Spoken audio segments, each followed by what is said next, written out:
Good afternoon, y'all. Redneck is wore out. All this customer pay that's been backing up while I've been turning the warranty all came in today. Lord have mercy, made it through. Thank you, Jesus.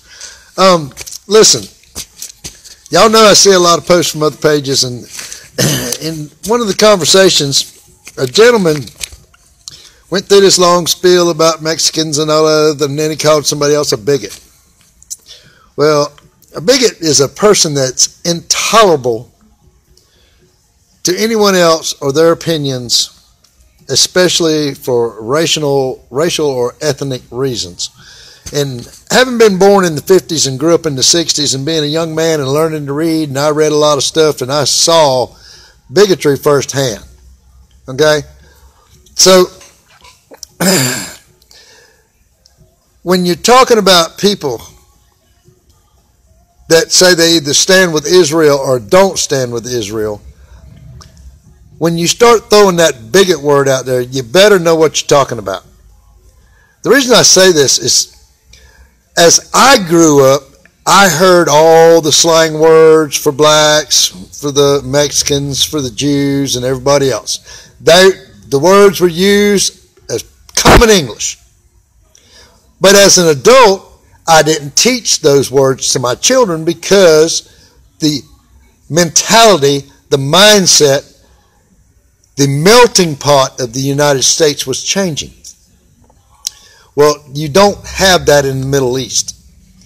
You have your Islamic jihadists, your Muslim jihadists, your Palestinian jihadists raising and teaching their children to hate people. When you keep teaching the next generation to hate, that's all they know is to hate. And this is not anything new. The Mujahideen, way back in the 1980s, then in the 90s it turned to Al-Qaeda. Now it's turning to ISIS and ISIL, whatever you want to call them. It's all hate begetting hate. Where when you teach the children to hate, they grow up hating.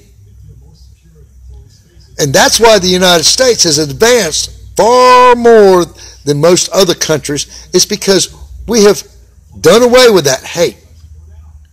And you can call it being politically correct. You can call it anything you want.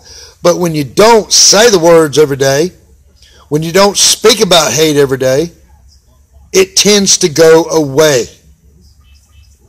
But when you teach your children to hate people, teach them how to fight, teach them how to kill,